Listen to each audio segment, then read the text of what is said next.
naman dito ang kumain na hindi naghugas. Simpleng papatay sa mga ilaw, hindi pa ninyo magawa. Lalangaw na naman ang mga plato dito. Anong oras na lang ang mga tao dito nakahilata pa? Mabubulok na lang yung mga binabad na damit sa kwita, hindi pa malabhan. Tama yan. Ayun lang kayo babangon kapag makaluto na tayo ng ulam. Hintayin nyo na lang talaga na pagsilbihan kayo. Hirap na tayo mag-budget sa mga gastusin dito sa bahay. Ang mga kasama mo magpabigat pa sa'yo. Ang mga dumi sa mga pets sa labas. Ako pa ang magliligpit, paalaga-alaga kayo sa mga pets. Tapos hindi kayo marunong magkasikaso. Ang mga lagayan dito sa tubig, nilulumot na. Saka lang kayo makaisip paglagay ng tubig sa rep. Kapag ka mauuhaw na kayo, maghahanap ng malamig. Sige, huwag pa kayo magsipagbangon dyan. Sisilaban ko talaga kayo. Huwag nyo talaga ako subukan ngayong araw na ito. Lunes sa Lunes talaga gagawan tayo ng kasalanan sa mga tao dito. Imbis na hindi tayo gusto mag-sermon pag Lunes.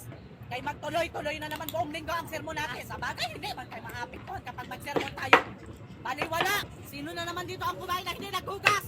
Simpleng papatay sa mga ilaw, hindi pa ninyo magawa. Lalangaw na naman ang mga plato dito. Anong oras na lang ang mga tao dito nakahilata pa?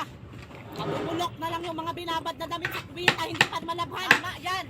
Ayun lang kayo babangon kapag makaluto na tayo ng ulam. Hintayin nyo na lang talaga na pagsilbihan kayo. Hirap na nga tayo mag-budget sa mga gastusin dito sa bahay. Ang mga kasama mo magpabigat pa sa'yo. Ang mga dumi sa mga pets sa labas. Ako pa ang magliligpit, paalaga-alaga kayo sa mga pets. Tapos hindi kayo marunong magkasikaso. Ang mga lagayan dito sa tubig, nilulumot na. Saka lang kayo makaisip maglagay ng tubig sa rep. Kapag ka mauuhaw na kayo, maghahanap ng malamig. Sige, huwag pa kayo magsipagbangon dyan. Sisilaban ko talaga kayo. Huwag nyo talaga ako subukan ngayong araw na ito. Lunes sa Lunes talaga gagawan tayo ng kasalanan sa mga tao dito. Imbis na hindi tayo gusto mag-sermon pag Lunes. Kay magtuloy-tuloy na naman buong linggo ang sermon natin. Sa bagay, hindi man kayo makapagpuhan kapag mag-sermon tayo. Baliwala! Sino na naman dito ang kumain na hindi naghugas? Simpleng papatay sa mga ilaw, hindi pa ninyo magawa. Lalangaw na naman ang mga plato dito. Anong oras na lang ang mga tao dito nakahilata pa? Mabubulok na lang yung mga binabad na damit sa kwita, hindi pa malabhan. Tama yan. Ngayon lang kayo babangon kapag makaluto na tayo ng ulam.